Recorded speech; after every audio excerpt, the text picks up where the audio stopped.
Hey, Herald-Times sports editor Chris Korman here, joined by Dustin Dopirak at Welsh Ryan Arena, which you can tell surely by that ceiling. It's one high-class facility. A distinguishable ceiling, if there ever was one. Indiana with an abomination of a basketball game today. Wow. I don't even know what that word means, but it felt right to say it. Yeah.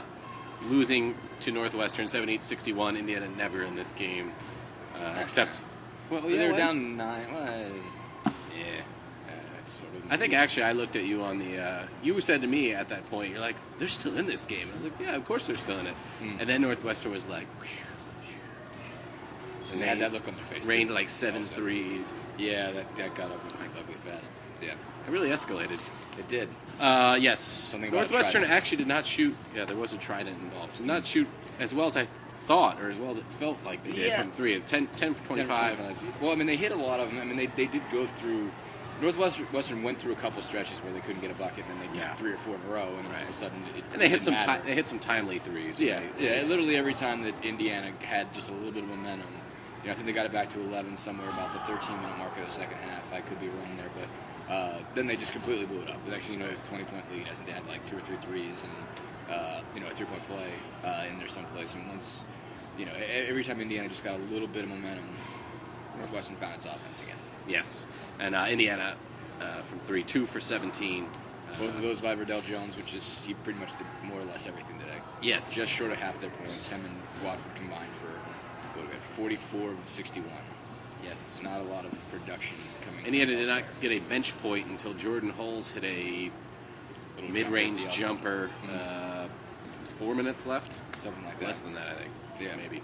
Yeah. So all around, just not a strong performance. They shot well from the free throw line, especially Jones, 12 for 13. Yeah. Watford, 6 for 8. 27. Yeah.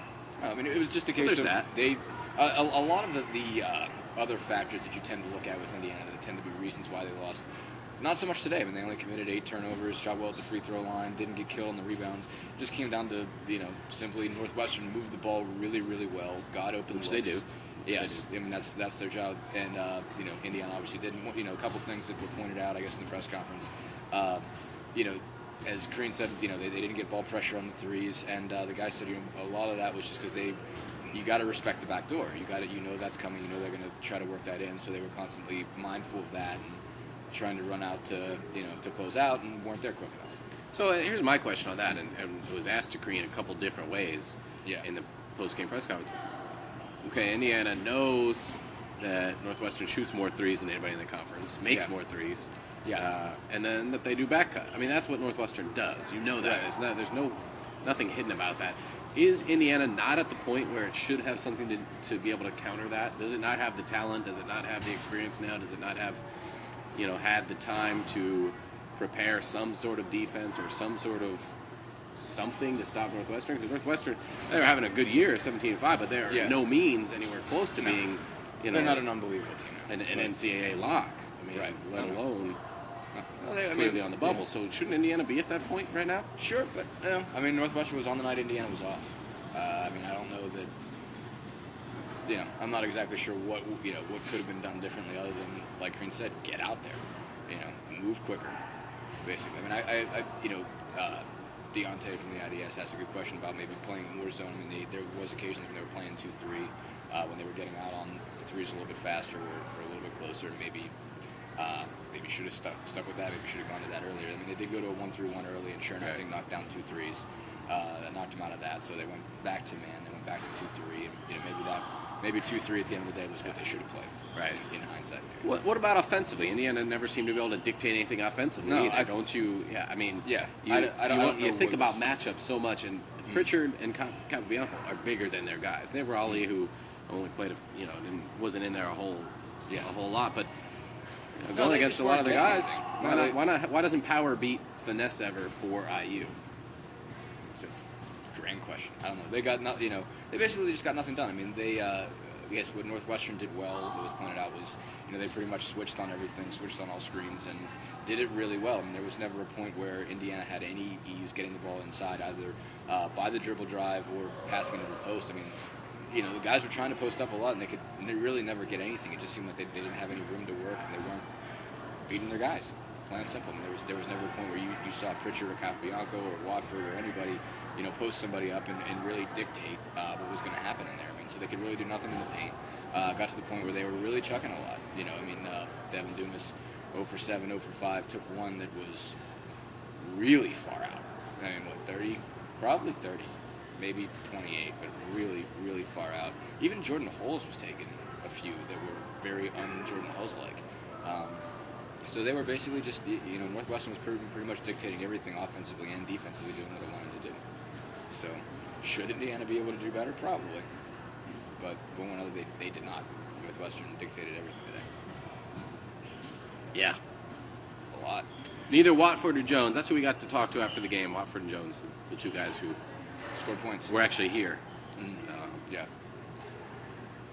Neither one of them had an answer, and I don't think anybody does, for why Indiana couldn't have a stretch in the Illinois and Purdue games, which I think both times I wrote in my columns that it's hard to walk away from that if you're a fan of IU feeling upset about either of those games. Yeah. Those are playing Illinois at Illinois the way it was playing is a tough game. Playing Purdue wherever is a tough game.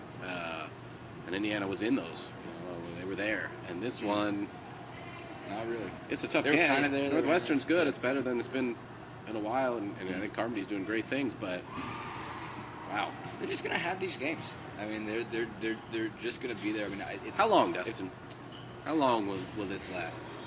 I don't know. At least the end of the rest of this year. You seem pretty sure about at least the rest of. I mean, you just I don't know. I don't want to say it's becoming a pattern, but they're going to have games where they're going to play better than you expect, and they're going to have games where they're going to play a lot worse than you expect. I mean, I think if there's anything that's been established, it's that every once in a while there's an Iowa game lurking, there's a Northwestern game lurking, and there's a first half of Loyola lurking. It's going, every couple of games they're going to have one of these stretches where they just don't do anything well.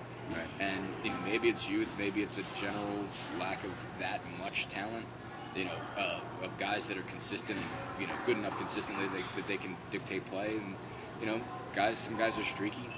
This whole team is not built on a rock really. There's some amounts of guys. I think that's a question now. I mean, the way Verdell Jones has played the last game, 5 games, Well, really, is it not built on a rock? Is Verdell Jones not that player right now? Well, I mean, he's not enough.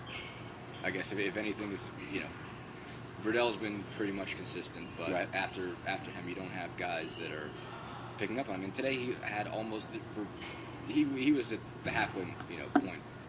Had half their points for most of this game. Right. Basically, really towards the end of it, I think he had like 25 of the 50, and then 28 of the 53, and. He got no help. I mean, Watford did some things. He wasn't dictating anything, but he managed to grab some garbage points, get 16. Got a couple easy layups, made some free throws. But, I mean, literally, other than that, nothing. Nobody else scored more than 5 points today. And, you can get so far on one guy, but when you have literally nothing coming offensively from everyone else, it's not enough. Someday I'm just going to ask one question. I'm going to sit here quiet and see how long you go. I could go 10 minutes. Yeah, you think? I can do some babbling. I think there's another game on today in another sport go watch it. Of some significance that some of you may want to get to. We will have more on the Hoosiers. I know it's not the focus on this particular day. No. Nor should it have been. We got 50 minutes to kick off. I've got to figure out what I'm going to write in my column. I don't know what to make of this game. Perhaps that's what you should write. Can I get 500 words? I'm not you. Can I get 500 words out of that? Yes, you can. Okay. Don't sell yourself short. You can babble too. I will babble then. Thanks for joining us. Busy week ahead. Hopefully we will see you then. Yeah. Take care.